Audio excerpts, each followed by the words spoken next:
Hi everybody, I'm going to read an excerpt from Rebound.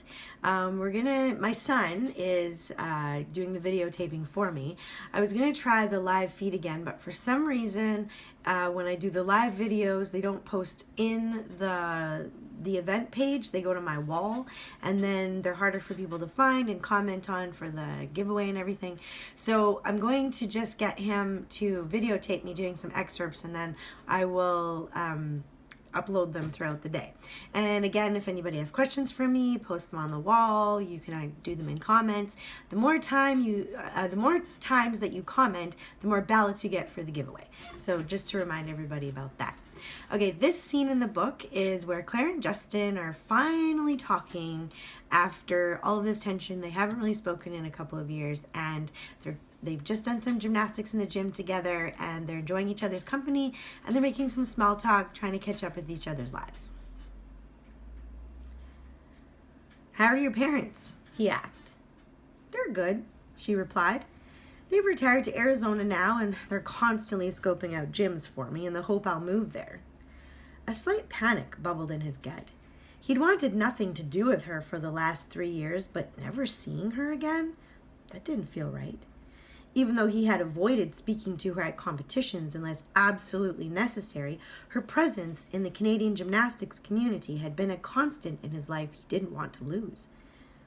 With a casualness that belied his anxiety, he asked, "And you don't want to?"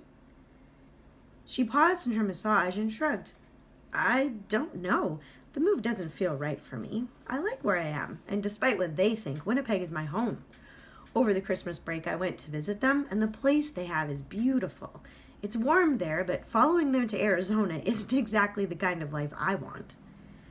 "I know how you hate being cold," he said, for lack of something better to say.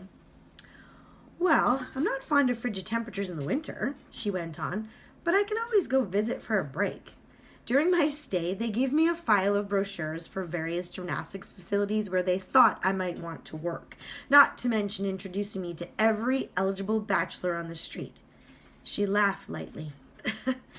"Ugh, for that reason alone, I'm not moving. You have no idea the level of embarrassment I suffered."